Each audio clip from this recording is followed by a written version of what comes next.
Hello students, hope you are doing good. So in this lecture we will be discussing the concepts of multiple events that are generated in AWT.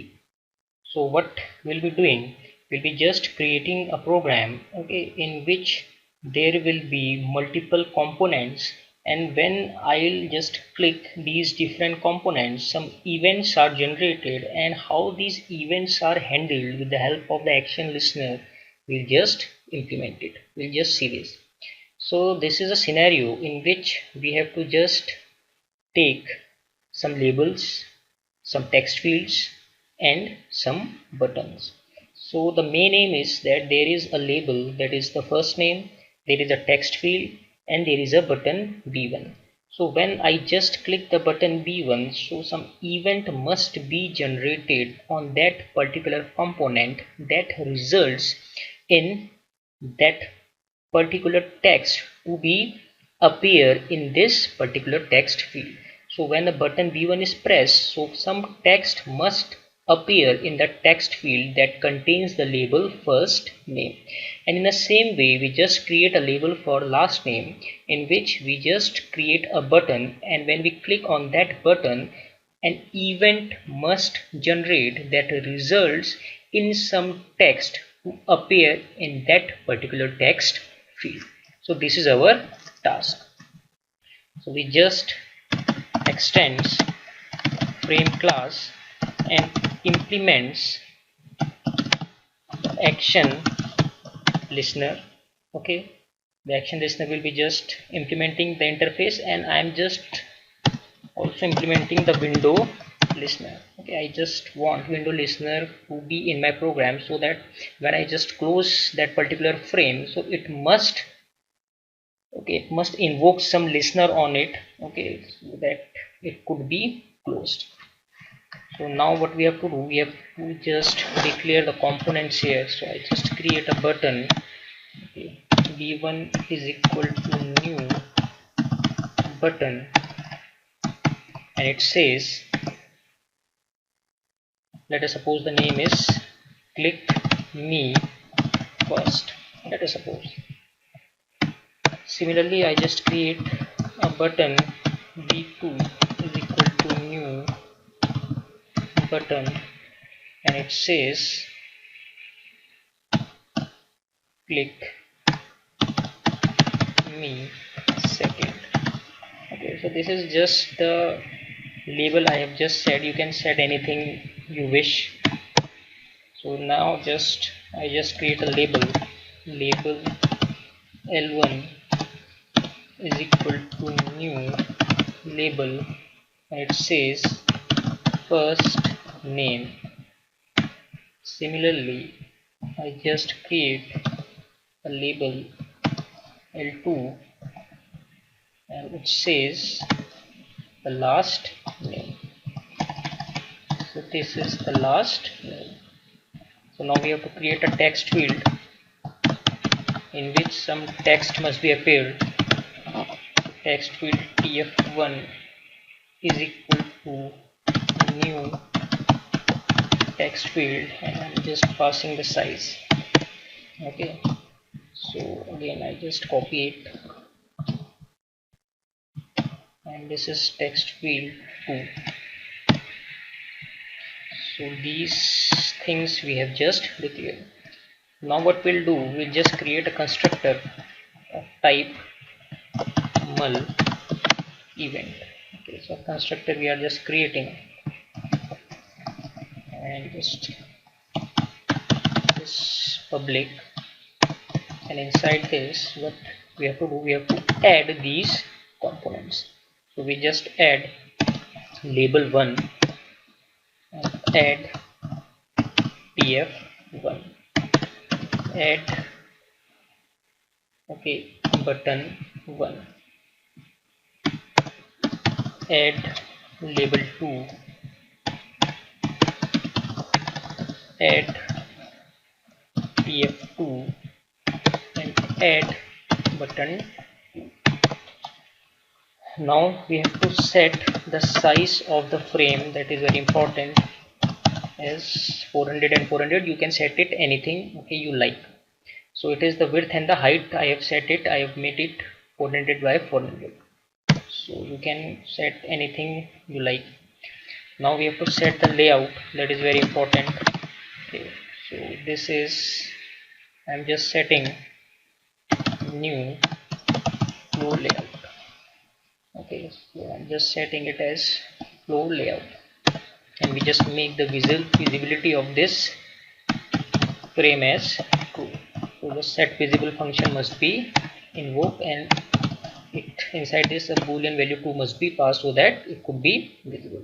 Now what we have to do, we have to just, okay, register, okay, the object of our class to these components. So first of all, I just add window listener. Okay, so this is the window listener. Okay, I'm just adding the object of my class, that is the current object, that is this. Okay, so I'm just writing this. So this, the current object is registered with this particular component.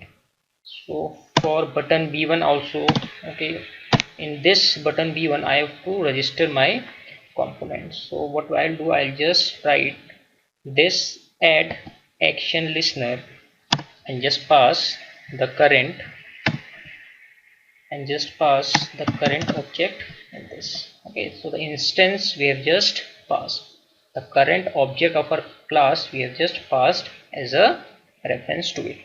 So for button 2 also, okay, we have to register this. So this is the registration process that I have just told you in the previous lecture also.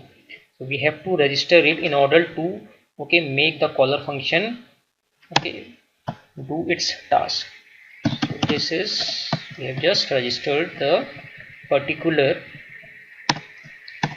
components, okay, and we have registered the objects of our class to these components, so that once the event is generated, okay, on that particular component button b1 b2 and that particular window listener, so what will happen, these will invoke the methods, okay, these will invoke the caller functions that will perform the action on the event that is being generated. So that is very important.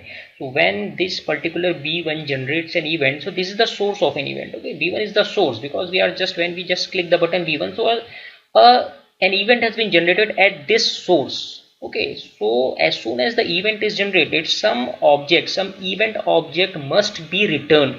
So this object, event object, must be returned to the caller function that will be creating. Okay, so the caller function will be what is the action performed, what action we have performed, what action was performed when that particular button was clicked. So inside this we have to pass that particular event object. So now we just create public void action performed, and inside this we just pass action listener, okay, and the events reference. So for button b1 we just write tf1 dot, we have to set some text. Okay, so inside this we have to pass the string. So let us suppose we just pass,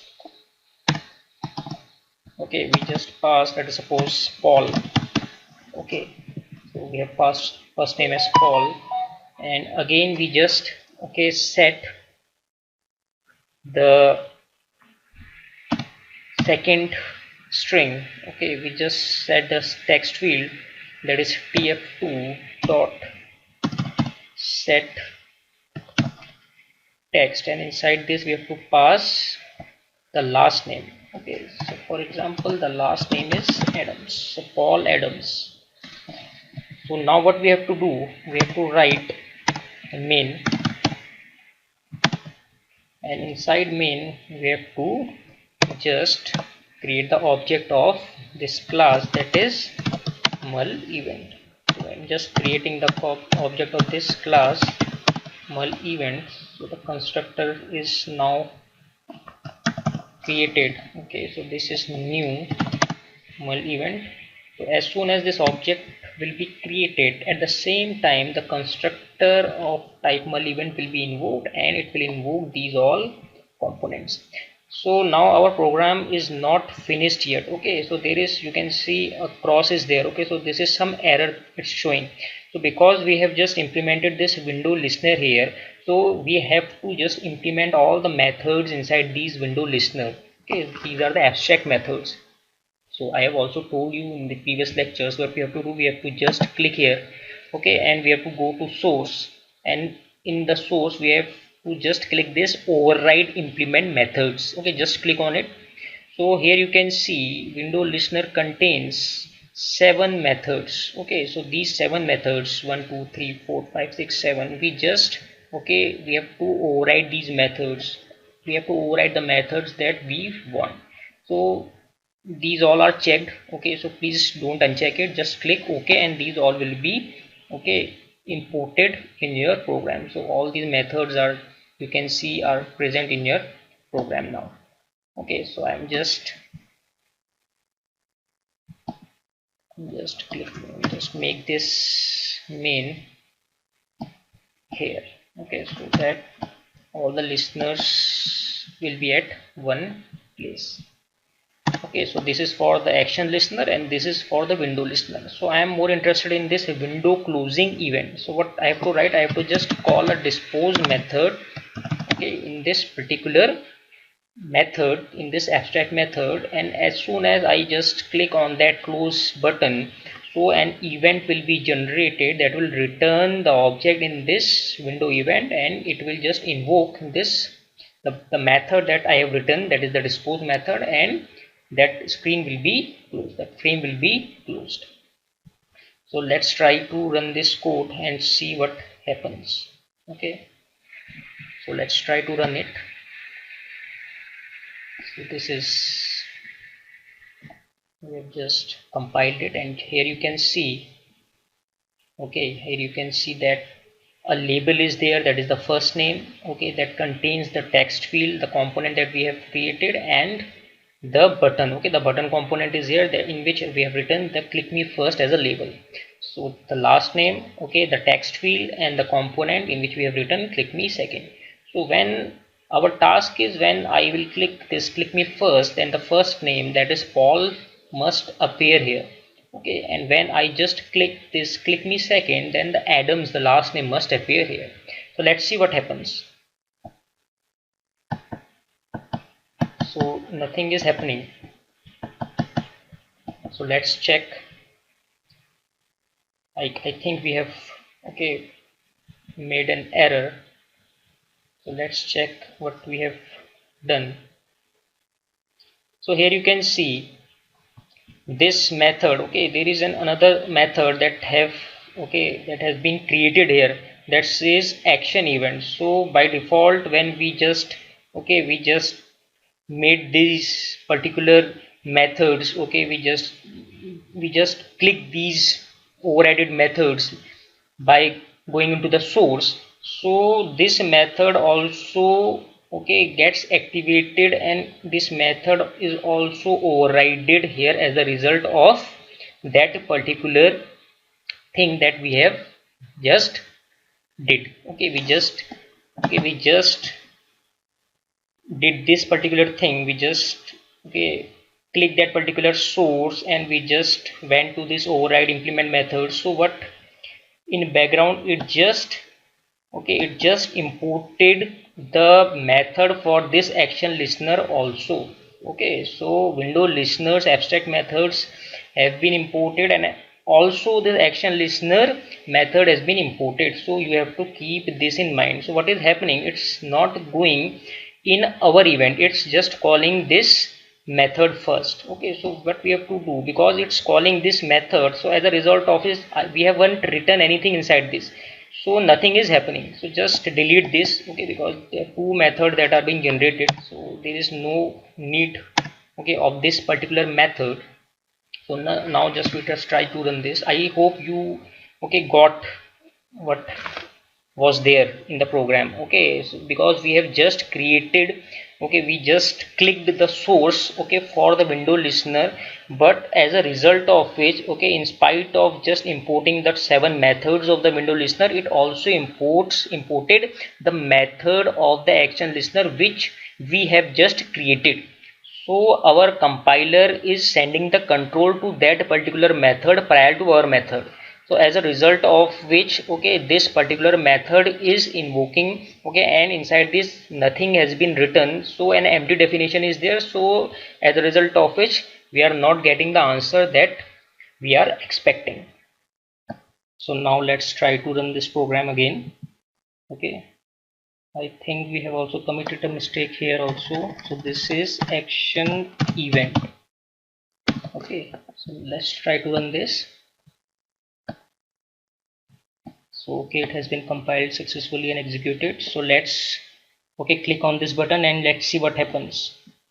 So when we are clicking on this click me first, so we can see the output is not what we have expected. Okay, so after clicking the click me first name and last name both are appearing. Okay, so this particular button is generating the event that is resulting in the appearance of both the names. Okay, so this must not be our expected output. So again, let's see when we click this click me second what happens. Let's see this what it is generating. So when we click this click me second, so the last name must appear here. Let's see what happens. So again, this button also is doing the same task. It is also just making these two fields, okay, to appear the particular text which should not be the expected one. So I think our program, okay, is not in the right approach. So we have to do certain things in order to make this program to work correctly. So what we have to do, okay, as the event is generating, okay, so we have to set something. We have to set the source of the event, that when we are clicking button B1, so B1 is the source of first event and B2 is the source for second event. So now there are two sources for the event. One is button 1 and the other is button 2. So we know that now there are two sources at which the event, okay, has been generated. So now what we have to do, we have to just now get the source for that event. So there is a method here that is known as the get source method that returns the source of the event. So we just invoke this get source method on, okay, so if I write if e dot get source, okay, so this is the get source method. If this e dot get source is equal to b1, so it means if the source of the button, it returns the source of the button, and if the source is at b1, so when we are clicking the button b1, so it is resulting in an event. So if the source is b1, so it must set this text value. So if the button b1 is the source, then it will set the set tf1.setText as Paul. And if the source of the button, okay, if the source of the button is b2, okay, so if the event is generated at b2, so it will return the source, and if it matches with it, then it will just set this text as Adams. So this is our task that we have to follow. So this is the logic, okay, because the events are generated at different components. So there are multiple events now that are in a state of, okay, generating. Okay, so one is the event at b1 button and other is the event at b2 button. So we have to identify these two sources. What are the sources of these events? So this get source method will return the source of the button at which the event was generated. So if it is equal to button b1, then it will set our text as Paul, and if the source is at b2, if it matches with b2, then it will just set the text as Adams. Let's now run this program. Let's see what happens. So we just run it and let's check it that whether when we click this click me first, then whether both these text fields are generating the event or only this single text field is in a position of generating the event that is related to the button 1. So when I just click this button click me first, so we can see that only Paul is appearing now. Okay, there is no Adam that is appearing in this last name. It means our logic is okay working, and we are getting the expected output that we were expecting.